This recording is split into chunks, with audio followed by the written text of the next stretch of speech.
Samsung Focus 2 is a new phone by Samsung and AT&T that was recently introduced at CTIA. I'm Jessica Delcourt for CNET. I'm going to show you everything you need to know about this phone. This is a Windows Phone 7.5 operating system running here on a phone that's got a 4-inch Super AMOLED screen. It's turned up to full brightness right here. It is nice and bright, and the colors are very saturated, as most Super AMOLED screens are, so it's very nice to look at. As for the body of the phone itself, it's white. It's the only color it comes in. It's got these silvery accents. I think it looks really nice, and it feels smooth and silky in the hand, but perhaps it's a little too silky because I also find that it's rather slippery. Definitely like the way that the buttons are styled on here, though.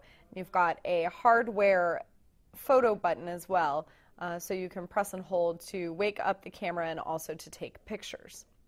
There's a front-facing VGA camera and a rear-facing 5-megapixel camera with a flash. The photo-taking ability is pretty nice on this, although my one gripe is that photos capture at a medium resolution by default, so you can actually make it much sharper if you want. There's also support for 720p HD video capture on the rear-facing camera.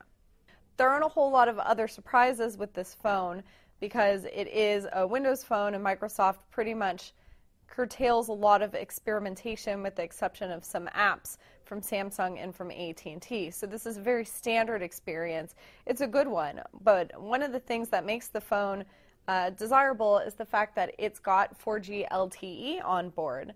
Another desirable trait is the price. It costs just $49.99, which is a budget price and very good for the specs that you get on here. So I would recommend it if you're somebody who doesn't need an advanced 8-megapixel camera, for instance.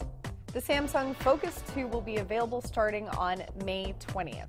I'm Jessica Delcourt for CNET. You can read the full review of the Samsung Focus 2 at cnet.com.